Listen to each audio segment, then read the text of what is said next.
പരിശുദ്ധാത്മാവേ പറന്നിറങ്ങണമേ, സ്ത്രീകന്മാരിൽ നിറഞ്ഞതുപോൽ അഭിഷേകം ചെയ്യണമേ.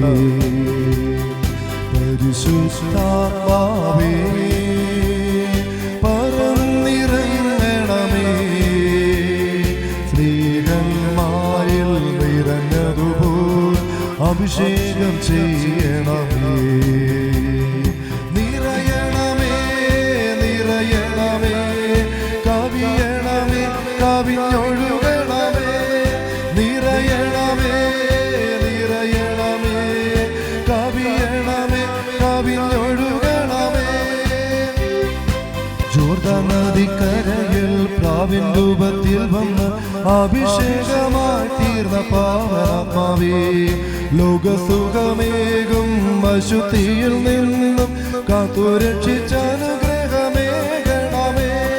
ജോർദാൻ നദിക്കരയിൽ പ്രാവിൻ രൂപത്തിൽ വന്ന് അഭിഷേകമായി തീർന്ന പാവനാത്മാവേ, ലോകസുഖമേകും അശുദ്ധിയിൽ നിന്നും കാത്തുരക്ഷിച്ചനുഗ്രഹമേകണമേ. നിറയണമേ നിറയണമേ, കവിയണമേ കവിഞ്ഞൊഴുകണമേ. നിറയണമേ നിറയണമേ, കവിയണമേ കവിഞ്ഞൊഴുകണമേ. പെന്തക്കോസ്തുനാളിൽ കൊടുങ്കാറ്റിൻ വേഗത്തിൽ അഗ്നിജ്വാല പോലെ വന്ന പാവനാത്മാവേ, നിന്നിൽ വിശ്വസിക്കുന്ന ഈ സമൂഹത്തിൽ നീ അനുഗ്രഹമഴയായി പെയ്തിറങ്ങണമേ. പെന്തക്കോസ്തുനാളിൽ കൊടുങ്കാറ്റിൻ വേഗത്തിൽ അഗ്നിജ്വാല പോലെ വന്ന പാവനാത്മാവേ, നിന്നിൽ വിശ്വസിക്കുന്ന ഈ സമൂഹത്തിൽ നീ അനുഗ്രഹമഴയായി പെയ്തിറങ്ങണമേ. നിറയണമേ നിറയണമേ, കവിയണമേ കവിഞ്ഞൊഴുകണമേ. നിറയണമേ നിറയണമേ, കവിയണമേ കവിഞ്ഞൊഴുകണമേ. ലോകം തുറക്കുന്നതും ദൈവമിരിക്കുന്നതും കാണുവാനെന്നുൾ കണ്ണു തുറന്നിടണേ. സ്തെഫാനോസിനെ പോലെന്നും എന്നും ഞങ്ങളെ സത്യത്തിന്റെ സാക്ഷികളാക്കണമേ. സ്വർഗം തുറക്കുന്നതും ദൈവം ഇരിക്കുന്നതും കാണുവാനെന്നുൾ കണ്ണു തുറന്നിടണേ. സ്തെഫാനോസിനെ പോലെന്നും എന്നും ഞങ്ങളെ സത്യത്തിന്റെ സാക്ഷികളാക്കണമേ. നിറയണമേ നിറയണമേ, കവിയണമേ കവിഞ്ഞൊഴുകണമേ. നിറയണമേ നിറയണമേ, കവിയണമേ കവിഞ്ഞൊഴുകണമേ. നിറയണമേ നിറയണമേ, കവിയണമേ കവിഞ്ഞൊഴുകണമേ. Hallelujah hallelujah hallelujah hallelujah hallelujah hallelujah hallelujah hallelujah.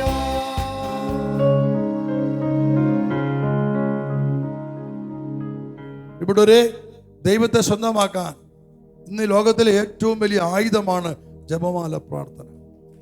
നമുക്ക് ദൈവത്തെ സ്തുതിക്കാം. ഞാൻ പറയട്ടെ, എന്നെ സംബന്ധിച്ചിടത്തോളം എത്രമാത്രം സ്തുതിച്ചാലും അതിലെല്ലാം ഉപരിയാണ് എനിക്ക് കിട്ടിയ നിയമമാണിത്. ജപമാല, നന്മ നിറഞ്ഞ മറിയമേ എന്ന പ്രാർത്ഥന. അത് ചൊല്ലാതെ എനിക്കൊരു അഭിഷേകമില്ല. ഞാനൊരു 183 മണി ജപമാല ചൊല്ലുന്നില്ലെങ്കിൽ എനിക്ക് പ്രസംഗിക്കാൻ പറ്റില്ല. എൻ്റെ കൂട്ടത്തിൽ പരിശുദ്ധാത്മാവ് വരത്തില്ല. എന്നെ പരിശീലിപ്പിച്ച പരിശുദ്ധാത്മാവ്. മറിയത്തെ കൂടാതെ നിനക്കൊരു ശുശ്രൂഷയില്ല, നിനക്കൊരു സുവിശേഷമില്ല, ഒരു അഭിഷേകമില്ല. നന്മ നിറഞ്ഞ മറിയ എന്ന പ്രാർത്ഥന. ഇന്ന് മറിയം മൊട്ടത്തോടാണെന്ന് പറഞ്ഞ് ഞാൻ തള്ളി പറയുമ്പോൾ അതേ കന്യകാമറിയം ഞാൻ പറയും എൻ്റെ ശക്തിയാണ്, എൻ്റെ ബലമാണ്, എനിക്ക് ലഭിക്കുന്ന അഭിഷേകത്തിന്റെ ഉറവിടമാണ് പരിശുദ്ധ കന്യകാമറിയം. Hallelujah hallelujah. മനുഷ്യൻ അറിവില്ലാത്തത് കൊണ്ട് അതിനെ തള്ളിപ്പറഞ്ഞു. നമുക്ക് വേണ്ടി പ്രാർത്ഥിക്കാം. നമ്മൾ ഓരോ ദിവസം ചൊല്ലുന്ന പ്രാർത്ഥന ഇനി മറ്റൊന്നുകൂടിയുണ്ട്. നമ്മൾ ചൊല്ലുന്ന ഈ നന്മ പറയുന്ന പ്രാർത്ഥനയുണ്ടല്ലോ, അതൊരു ഡെലിവറൻസ് പ്രേയറാണ്. പിശാചിന്മേൽ വിജയം തരുന്ന ശക്തിയാണ് ആ പ്രാർത്ഥന. ഏത് അശുദ്ധാത്മാക്കളെയും കീഴ്പ്പെടുത്തുന്ന ശക്തിയാണ് ഈ പ്രാർത്ഥനയാണ്, ജപമാല പ്രാർത്ഥന. ഞാൻ പറഞ്ഞു, നഷ്ടപ്പെട്ട ഒരു ആത്മാവിന്റെ മേലുള്ള സാത്താന്റെ ശക്തി, ആ ശക്തിയെ തകർക്കാതെ ആത്മാവ് സ്വതന്ത്രമാകില്ല. യേശുവിന്റെ നാമത്തിൽ ബന്ധിച്ച് ബഹിഷ്കരിച്ച് വിടാം. ബന്ധിക്കുമ്പോൾ ബന്ധിക്കപ്പെടും, ബഹിഷ്കരിച്ച് വിടാം, യേശു പഠിപ്പിച്ചിട്ടുണ്ട്. പക്ഷേ ബഹിഷ്കരിക്കപ്പെട്ട തള്ളപ്പെട്ട ഒരു ആത്മാവിനെ രക്ഷ കൊടുക്കണമെങ്കിൽ അത് ലോകത്തിൽ ആർക്കും അറിയില്ലാത്തൊരു കാര്യമാണ്, ലോകം വിശ്വസിക്കാത്തൊരു കാര്യമാണ്. ആ ആത്മാവ് രക്ഷപ്പെടണമെങ്കിൽ ജപമാല പ്രാർത്ഥിക്കുമ്പോൾ ആ പ്രാർത്ഥന ശക്തിയാൽ ഈ അശുദ്ധാത്മാവിലുള്ള സാത്താന്റെ ശക്തി തകർക്കപ്പെടുകയും ഈ അശുദ്ധാത്മാവ് ഒരു നല്ല ആത്മാവായി രൂപാന്തരപ്പെടുകയും ചെയ്യുന്നു. ഹല്ലേലൂയ. ഈ ആത്മാക്കൾക്ക് രക്ഷ കൊടുക്കുകയാണ് കർത്താവ്. അവർ രക്ഷപ്പെടുകയാണ് ദൈവമാതാവിലൂടെ. കാരണം മറിയം സ്ത്രീയാണ്, അവൾ മാംസം ധരിക്കപ്പെട്ട ജ്ഞാനമാണ്, അവൾ സ്ത്രീയാണ്. അവ പാപം ചെയ്തപ്പോൾ കർത്താവ് ദൈവം അവളോട് ചോദിച്ചു, നീ എന്താണ് ഈ ചെയ്തത്? എന്താ അവ മറുപടി പറഞ്ഞത്? സർപ്പം എന്നെ വഞ്ചിച്ചു. ഉടനെ കർത്താവ് സർപ്പത്തോട് പറയാണ്, നിനക്കും സ്ത്രീക്കും തമ്മിൽ ഞാൻ ശത്രു ഉളവാക്കും. എന്നിട്ട് പറഞ്ഞു, അവൾ നിന്റെ തല തകർക്കും. നിങ്ങൾ POC ബൈബിൾ വായിച്ചാൽ നിങ്ങൾ പറയും, ബ്രദറെ അവിടെ എഴുതിയിരിക്കുന്നത് അവൻ എന്നാണ്, അവൾ എന്നല്ല. പ്രിയപ്പെട്ടവരെ, ഹിബ്രു മൂലത്തിൽ നിന്ന് ആദ്യത്തെ ബൈബിൾ വിശുദ്ധ ജെറോമാണ് ട്രാൻസ്ലേറ്റ് ചെയ്തത് മറ്റു ഭാഷകളിലേക്ക്. മറ്റുള്ള മൂലത്തിൽ നിന്നും അത് ലാറ്റിൻ ഭാഷയിലേക്ക് ആ ബൈബിൾ വിവർത്തനം ചെയ്യപ്പെട്ടത്. ആദ്യത്തെ ബൈബിള് വിവർത്തനം ചെയ്യപ്പെട്ടപ്പോൾ അതിൽ എഴുതിയിരുന്നത് she will crush your head എന്നാണ്, അവൾ നിന്റെ തല തകർക്കുമെന്നാണ്.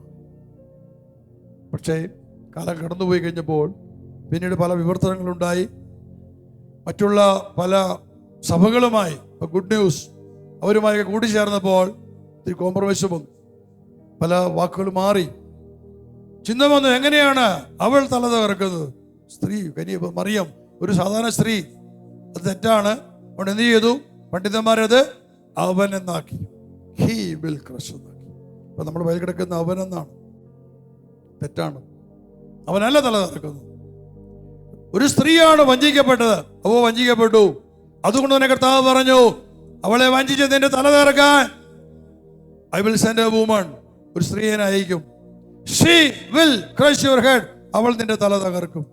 സർപ്പത്തിന്റെ സാത്താന്റെ തല, അവരുടെ സാമ്രാജ്യത്തെ നശിപ്പിക്കുവാൻ, അവനെ ഇല്ലായ്മ ചെയ്യുവാൻ അയക്കപ്പെട്ട സ്ത്രീയാണ് മാംസം ധരിക്കപ്പെട്ട ജ്ഞാനമായ പരിശുദ്ധ കന്യക മറിയം. ഹല്ലേലൂയ. യേശുക്രിസ്തു കുരിശിൽ മരിച്ചപ്പോൾ സാത്താൻ നശിപ്പിക്കപ്പെട്ടില്ല. സാത്താന്റെ അധികാരം നശിപ്പിക്കപ്പെട്ടു, അവന്റെ ശക്തി നശിപ്പിക്കപ്പെട്ടു, അവന്റെ ആധിപത്യം നശിപ്പിക്കപ്പെട്ടു. അവൻ ഇല്ലാതായിട്ടില്ല, അവൻ ഇന്നും ഉണ്ട്. എന്നാൽ അവനെ ഇല്ലായ്മ ചെയ്യുവാൻ, അവനെ നിത്യ അഗ്നിയിലേക്ക് വലിച്ചെറിയുവാൻ, മനുഷ്യരുടെ മേലുള്ള ലോകത്തുള്ള സ്വാധീനങ്ങളെ പൂർണ്ണമായും എടുത്തുമാറ്റി അവനെ ബന്ധനസ്ഥനാക്കി നിത്യാഗ്നിയിലേക്ക് വലിച്ചെറിയുവാൻ, നശിപ്പിക്കുവാൻ അയക്കപ്പെട്ട സ്ത്രീ പരിശുദ്ധയായ കന്യക മറിയമാണ്. Hallelujah, hallelujah. അവൾ സാധാരണ സ്ത്രീ അല്ല, അവൾ സ്വർഗത്തിൽ നിന്ന് അയക്കപ്പെട്ടവളാണ്. അതുകൊണ്ടാണ് 2 പ്രാവശ്യം യേശു മറിയത്തെ സ്ത്രീയെ സ്ത്രീ എന്ന് വിളിച്ചത്. ഒന്ന് കാനായിലെ വിവാഹ വിരുന്നിൽ വീഞ്ഞു തീർന്നു പോയപ്പോൾ മറിയം ഓടി വന്ന് പറയാണ്, അവർക്ക് വീഞ്ഞില്ല. യേശു പറഞ്ഞു, സ്ത്രീയെ എനിക്കും നിനക്കും എന്ത്? അവിടെ വചനം പറഞ്ഞിട്ടുണ്ട്, കാനായിലെ ഒരു ഗലീലയിൽ വിവാഹ വിരുന്ന് നടന്നു. യേശുവിന് അമ്മ അവിടെ ഉണ്ടായിരുന്നു. യേശു ശിഷ്യന്മാരും വിരുന്നിന് ക്ഷണിക്കപ്പെട്ടിരുന്നു. അവിടെ വീഞ്ഞു തീർന്നു പോകുമ്പോൾ യേശുവിൻ്റെ അമ്മ അവനോട് പറഞ്ഞു, അവർക്ക് വീഞ്ഞില്ല. അപ്പോൾ യേശു അവളോട് പറഞ്ഞു, സ്ത്രീയെ എനിക്കും നിനക്കും എന്ത്? എൻ്റെ സമയം ഇനി ആയിട്ടില്ല. ആ സമൂഹത്തിൽ ആ ശിഷ്യന്മാരുടെ മുമ്പിൽ നിന്നുകൊണ്ട് ഈശോ തന്റെ അമ്മയെ വിളിച്ചു, സ്ത്രീയെ. അമ്മയെന്ന് വിളിക്കേണ്ടതല്ലോ, അവമാനിക്കുകയല്ലേ ചെയ്ത്, കളിയാക്കുകയല്ലേ ചെയ്ത്, ഒരു വിലയില്ലാഞ്ഞിട്ടല്ലേ സ്ത്രീയെ എന്ന് വിളിച്ചത്? പ്രിയപ്പെട്ടവരെ, എന്തുകൊണ്ടാണ് കന്യകാമറിയം വീഞ്ഞ് തീർന്നു പോയപ്പോൾ ആ വീഞ്ഞിന് വേണ്ടി ഒന്ന് ചോദിച്ചത്? ദൈവത്തിന്റെ വലിയ അത്ഭുതങ്ങളുടെ നിമിഷമായിരുന്നു അത്. യേശുക്രിസ്തു ആ കല്യാണത്തിന് വരുന്നതിന് മുമ്പ് 45 ദിവസം മുമ്പ് യേശു അവിടെ ഉണ്ടായിരുന്നില്ല, അന്യനാട്ടിലായിരുന്നു. ലൂക്കാ സുവിശേഷത്തിൽ വായിക്കുന്നു, 3-ാമത്തെ അധ്യായം 16 മുതൽ വചനത്തില് സ്നാനം സ്വീകരിക്കാൻ വേണ്ടി യേശു ജോർദാനില് സ്നാപകൻ അടുക്കൽ ചെല്ലുന്നു. സ്നാനം സ്വീകരിച്ചു.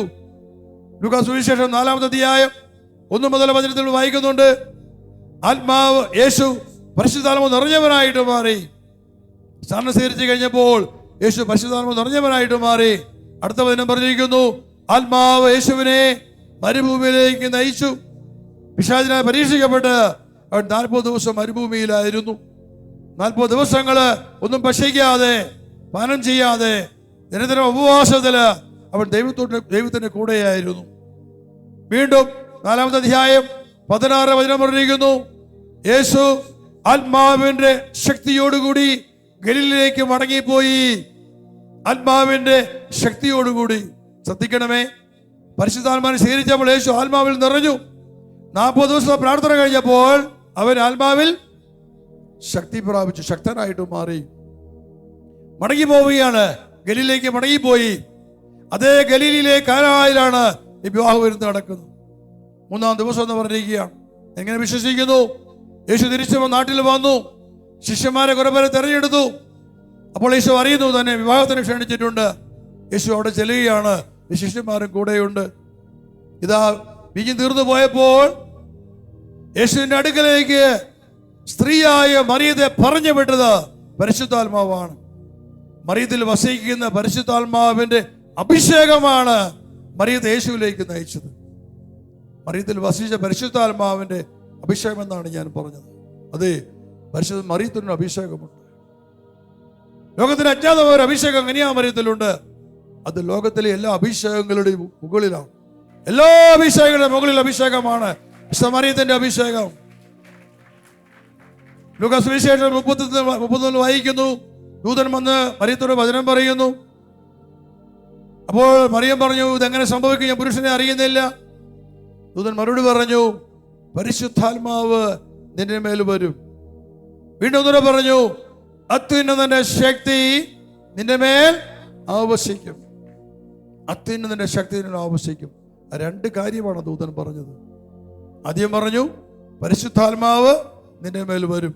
അത് നോർമലാണ്, നമുക്കെല്ലാം അറിയാം, പരിശുദ്ധാത്മാവ് വരും. പക്ഷെ വീണ്ടും ദൂതൻ പറയാണ്, അത്യുന്നതന്റെ ശക്തി നിന്റെ മേൽ ആവസിക്കും. എന്താണ് അത്യുന്നതന്റെ ശക്തി എന്ന് പറയുന്നത്? ഇവരുടെ പിതാവായ ദൈവത്തിന്റെ ശക്തിയുടെ പൂർണ്ണതയാണത്. അതൊരു പ്രവാചകന്മാർക്ക് കൊടുത്തിട്ടില്ല, ബൈബിൾ ഒരിടത്തും തന്നെ പറഞ്ഞിട്ടില്ല. അത്യുന്നത ശക്തി, ഉന്നതന ശക്തി എന്ന് പറഞ്ഞിട്ടുണ്ട്. പക്ഷെ മറിയത്തോട് പറയാണ്, അത്യുന്നത ശക്തി ആവശ്യം. ആകയാൽ ജനിക്കാൻ പോകുന്ന ശിശു പരിശുദ്ധൻ ദൈവത്തിൽ വിളിക്കപ്പെടും. ഈ അത്യുന്നത ശക്തി എന്ന് പറയുന്നത് മറിയത്തിലേക്ക് അയക്കപ്പെട്ട അഭിഷേകമാണ്. യേശു ജോർദാനിൽ സ്നാനപ്പെട്ടപ്പോൾ യേശുവിലേക്ക് വന്ന് പറഞ്ഞിറങ്ങിയ പരിശുദ്ധാത്മാവ് അഭിഷേകമാണ്. യേശുവിനെ അഭിഷേകം ചെയ്തു. അതുപോലെ തന്നെ കന്യാമറിയത്തെ ദൈവം അഭിഷേകം ചെയ്തു. മറിയം വചനം സ്വീകരിച്ചപ്പോൾ. ഹല്ലേലൂയ.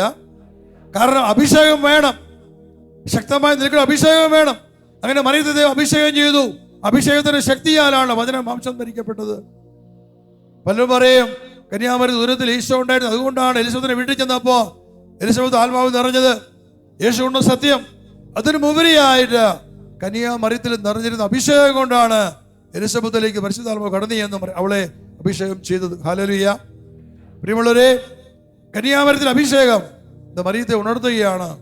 ഓടിച്ചെന്ന് ദൈവത്തിന്റെ ആത്മാവ് മറിയത്തെ പ്രചോദിപ്പിച്ചു. മറിയം ഓടിച്ചെന്ന് പറയാണ്, അവർക്ക് വീഞ്ഞില്ല. യേശു പറഞ്ഞു, സ്ത്രീയെ എനിക്ക് നിനക്ക് എന്ത്, എൻ്റെ സമയമായിട്ടില്ല. യേശുവിന്റെ അറിവതായിരുന്നു, തൻ്റെ സമയമായിട്ടില്ല. എന്തിനാ? ഒരു അത്ഭുതം പ്രവർത്തിക്കാൻ. ഈശോടെ കൈ കഴിയും. പക്ഷെ അത് കേട്ട് വാസ്തവത്തിൽ കന്യാമറിയം മനസ്സ് തകർന്ന് തിരിച്ചു പോകേണ്ടതാ. ഒന്ന്, തന്നെ കളിയാക്കിയതിന് അപമാനിച്ചല്ലോ, അമ്മയായിട്ടും സ്ത്രീ എന്ന് വിളിച്ചല്ലോ. അത് വലിയ വിഷമം ഉണ്ടാക്കേണ്ട കാര്യമായിരുന്നു. പക്ഷെ അതല്ലാണോ സംഭവിച്ചത്. ആ നിമിഷം മറിയം പറയുകയാണ്, അവിടെ ഉണ്ടായിരുന്ന പരിചാരകരോട് മറിയം പറയാ, വിലക്കാരോട് പറയാണ്, അവൻ പറയുന്ന പോലെ ചെയ്യുവേ. Do whatever he tells you. അവൻ പറയുന്ന പോലെ ചെയ്യുവേ. അതൊരു കൽപ്പനയായിരുന്നു. ആരോടാ പറഞ്ഞത്? പരിചാരകരോട്, വേലക്കാരോട് പറയുക. മറിയം ഇത് പറഞ്ഞു കഴിഞ്ഞപ്പോഴേക്കും അടുത്ത വചനം പറയുകയാണ്, യഹൂദരുടെ ശുദ്ധീകരണ കർമ്മത്തിന് വെള്ളം നിറയ്ക്കുന്ന 6 കൽപ്പനകളുടെ ഉണ്ടായിരുന്നു. യേശു ഇത് കണ്ടു. ഉടനെ യേശു വിളിച്ച് പറയാണ്, fill the jars with water. ആ ഭരണികളില് വെള്ളം നിറയ്ക്കുവിൻ. എന്താ അവിടെ സംഭവിച്ചത്? യേശു ആത്മാവിൽ നിറഞ്ഞു വന്നവനാണ്. യേശുവിൽ വസിക്കുന്ന പരിശുദ്ധാത്മാവ് പ്രവർത്തിക്കാൻ സമയമായി എന്ന് പിതാവിന് അറിയാമായിരുന്നു. ആത്മാവിനെ ഒന്ന് പുറത്തു കൊണ്ടുവരണം, ഉണർത്തണം. അതാണ് ഇവിടെ സംഭവിച്ചത്. ഈശോയ്ക്കും ആ ആയിരുന്ന കണ്ടീഷനിൽ ഈശോയ്ക്ക് അറിയാം, my time has not yet come, എൻ്റെ സമയം വന്നിട്ടില്ല. ഈശോയുടെ അറിവതായിരുന്നു. പക്ഷെ പിതാവിനറിയാം, സമയമായെന്ന് അറിയാമായിരുന്നു. മറിയം പറഞ്ഞ ഒരു വാക്കുണ്ടല്ലോ, അവൻ പറയുന്ന പോലെ ചെയ്യും. അത് മറിയത്തെ കൊണ്ട് പറയിപ്പിച്ചത് മറിയത്തിന്റെ അഭിഷേകമാണ്. അവൻ പറയുന്ന പോലെ ചെയ്യുവിൻ. അപ്രകാരം മറിയം പറഞ്ഞു കഴിഞ്ഞപ്പോൾ യേശു അത് കേട്ടു. അത് മറിയത്തിൽ നിന്ന് പുറപ്പെട്ട വചനം, ആത്മാവ് ജീവനുമായ വചനം, അത് യേശുവിന്റെ ആത്മാവിലേക്ക് തുളഞ്ഞേറി ഒരു അഗ്നിയായിട്ട് കടന്നു ചെയ്യുന്നു. യേശുവിന്റെ ആത്മാവിനെ ഉണർത്തി. പെട്ടെന്ന് യേശു തിരിച്ചറിയാണ്, സമയമായിരിക്കുന്നു. ഉടനെ യേശു പറയാണ്, ആ കൽവറയിൽ വെള്ളം നിറയ്ക്കുവിൻ. അവർ അവയെല്ലാം മക്കോളം നിറച്ചു കഴിഞ്ഞപ്പോൾ ഈശോ പറഞ്ഞു, ഇനി പകർന്ന് കലവറക്കാരടുത്ത് കൊണ്ടുചെല്ലുവിൻ, അവൻ രുചിച്ചു നോക്കട്ടെ. ഇവിടെ പറയാണ്, വീഞ്ഞായി മാറിയ ആ വെള്ളം ആ കലവറക്കാരൻ രുചിച്ചു നോക്കി. അത് ഏറ്റവും മുന്തിയ വീഞ്ഞാണെന്ന് അവന് മനസ്സിലായി. ഹല്ലേലൂയ. അത് ഏറ്റവും വീര്യം കൂടിയ വീഞ്ഞ്. യേശുവിന്റെ ആയത് അത്ഭുതമാണത്. ഇവിടെ യേശുവിനെ കൊണ്ട് അത്ഭുതം പ്രവർത്തിപ്പിച്ചത്, അതിനുവേണ്ടി ദൈവം ഉപയോഗിച്ചത് കന്യാമറിയത്തെയാണ്. ഹല്ലേലൂയ. മറിയത്തിന്റെ അഭിഷേകത്തെയാണ്. അപ്പോൾ യേശുവിന് ജന്മം കൊടുക്കുവാൻ ആ അഭിഷേകത്തെ ഉപയോഗിച്ചു. ഇതാ ആയത്തെ അത്ഭുതം ചെയ്യുവാൻ വേണ്ടിയിട്ട്. പക്ഷെ മറിയത്തിൽ വസിച്ച അഭിഷേകമാണ് യേശുവിന്റെ ആത്മാവിനെ ഉണർത്തിയത്. സ്തോത്രം, നന്ദി, മഹത്വം, ആരാധന. Hallelujah, hallelujah. പ്രിയപ്പെട്ടവരെ, എന്തുകൊണ്ടാണ് യേശു സ്ത്രീയെ എന്ന് വിളിച്ചത്? രണ്ടാമത് വിളിച്ചത് കുരിശുമേൽ കിടക്കുമ്പോൾ മരിക്കാറായ സമയത്താണ് സ്ത്രീയെ എന്ന് വിളിക്കുക. വേർപെട്ട് പോവുക. അമ്മ ഭയങ്കര വേദനയിലാണ് നിൽക്കുന്നത്. സ്വന്തം മകൻ ഇങ്ങനെ കുരിശിൽ തറയ്ക്കപ്പെട്ട് കിടക്കുന്ന കണ്ടുള്ള വേദന. സ്വാഭാവികമായി മനുഷ്യമായി ഒരു ആശ്വാസന വാക്കോടെ പറയേണ്ടതായിരുന്നു. പക്ഷെ ഒന്നും പറയാണ്ട് ഈശോ എന്താ വിളിച്ചത് പറഞ്ഞത്? സ്ത്രീയെ. നമ്മുടെ നാട്ടിലെ മനുഷ്യൻ എന്തറിയാവോ? പല സ്ഥലത്തും ആ സ്ത്രീയെ മാറ്റിയിട്ട് അമ്മയെന്നാക്കി വലിയ പോഷത്വം കാണിച്ചു. 2 പ്രാവശ്യം ഈശോ സ്ത്രീയെ എന്ന് വിളിച്ചു. സ്ത്രീയെ. യേശു ലോകത്തോട് പറയുകയായിരുന്നു, ഇവൾ സ്ത്രീയാണ്, അയക്കപ്പെട്ട സ്ത്രീയാണ് ഇവള്. അത് പറയാൻ വേണ്ടി 2 പ്രാവശ്യം യേശു മറിയത്തെ സ്ത്രീയെ എന്ന് വിളിച്ചത്. ഹല്ലേലൂയ. മറിയത്തെ കളിയാക്കാനോ വില കുറയ്ക്കാനായിട്ടല്ല, പ്രഖ്യാപനമായി ലോകത്തോട് പ്രഖ്യാപിക്കുകയായിരുന്നു, ഇവൾ സ്ത്രീയാണ്. തൻ്റെ അമ്മയേക്കാൾ ഉപരിയായി ഈ ലോകത്തെ രക്ഷിക്കാൻ വേണ്ടി, അവസാന കാലത്തെ ആധിപത്യങ്ങൾ തകർക്കാൻ വേണ്ടി അയക്കപ്പെട്ട സ്ത്രീയാണ് ഇവളെന്ന് യേശു പ്രഖ്യാപിച്ചു. Hallelujah, hallelujah. പരിശുദ്ധ മറിയം സ്ത്രീയാണ്. അത് അപമാനത്തിന്റെ അല്ല, അത് മഹത്വത്തിന്റെ വാക്കാണ് പ്രിയപ്പെട്ടവരെ. ഹല്ലേലൂയ.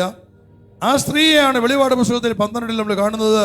സ്വർഗത്തിൽ ഒരു വലിയ അടയാളം കാണപ്പെട്ടു, സൂര്യനെ ഉടയാടിയാക്കിയ ഒരു സ്ത്രീ. അതിലേക്ക് വരുന്നതിന് മുമ്പ് ഒരു വചനം കൂടി നമ്മൾ കേട്ടു. ഓരോ തലമുറയിലുമുള്ള വിശുദ്ധ ചേതനയിൽ അവൾ പ്രവേശിക്കുന്നു, അവരെ ദൈവമിത്രങ്ങളും പ്രവാചകരുമാക്കി മാറ്റും എന്ന ജ്ഞാനത്തിൽ നമ്മൾ വായിച്ചു കേട്ടു. ജ്ഞാനം 7:27 മുതൽ 15 കേട്ടതാണ്. ഓരോ തലമുറയിലുമുള്ള വിശുദ്ധ ചേതനയിൽ പ്രവേശിച്ച് അവരെ ദൈവമിത്രങ്ങളും പ്രവാചകരുമാക്കുന്നു. അത് ജ്ഞാനത്തെക്കുറിച്ച് പറഞ്ഞിരിക്കുകയാണ്. ജ്ഞാനം ഓരോ തലമുറയിലുള്ള പ്രവാചകന്മാരിൽ കടന്നു ചെയ്യുന്നു.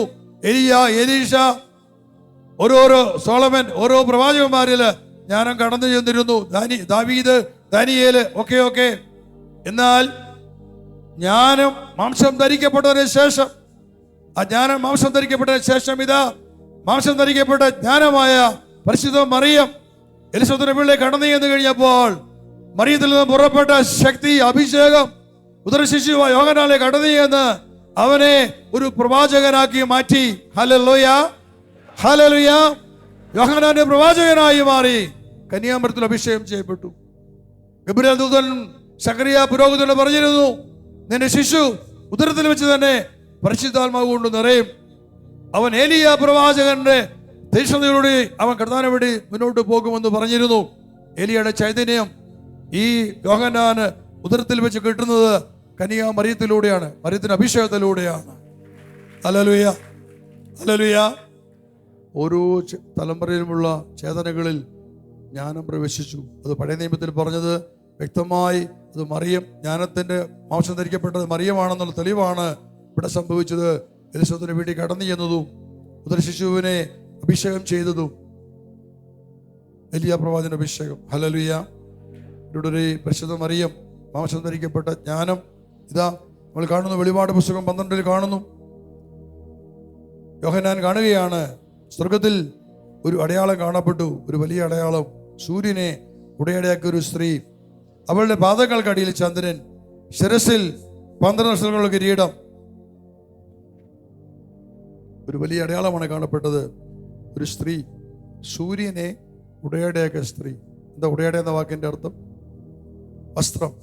സൂര്യനെ വസ്ത്രമാക്കിയ സ്ത്രീ എന്ന് പറഞ്ഞാൽ എന്തായിരിക്കും എൻ്റെ അർത്ഥം? സൂര്യനെ പോലെ ഒരാൾ സൂര്യനെ വസ്ത്രമാക്കി പൊതിഞ്ഞു പിടിച്ചാൽ എന്ത് പറ്റും? സൂര്യപ്രകാശം കാണുന്നു. അതാണ്. അപ്പൊ സൂര്യനെ പോലെ പ്രകാശിക്കുന്ന ഒരു സ്ത്രീ എവിടെയാ കണ്ടത്? സ്വർഗത്തിൽ, 3-ാം സ്വർഗത്തിൽ കാണുകയാണ്. പിന്നെ പറയുന്നു അവൾ നിൽക്കുന്നത് ചന്ദ്രന്റെ മുകളിലാണ്. ചന്ദ്രൻ പ്രകാശിക്കുന്ന ചന്ദ്രൻ. അവിടെ ശിരസിലൊരു കിരീടമുണ്ട്, അതിൽ 12 നക്ഷത്രങ്ങളുണ്ട്. ഈ 12 നക്ഷത്രങ്ങൾ 12 ഇസ്രായേൽ ഗോത്രങ്ങളെ പ്രതിനിധീകരിക്കുന്നു. 12 അപ്പോസ്തലന്മാരെ പ്രതിനിധീകരിച്ചുകൊണ്ടാണ് 12 നക്ഷത്രങ്ങൾ. പഴയ നിയമത്തിന്റെ പുതിയ നിയമത്തിന്റെ പൂർത്തീകരണമാണ് ഈ സ്ത്രീ എന്ന് നമ്മളോട് പറയുകയാണ്. അടുത്ത ആരാണ് ഈ സ്ത്രീ?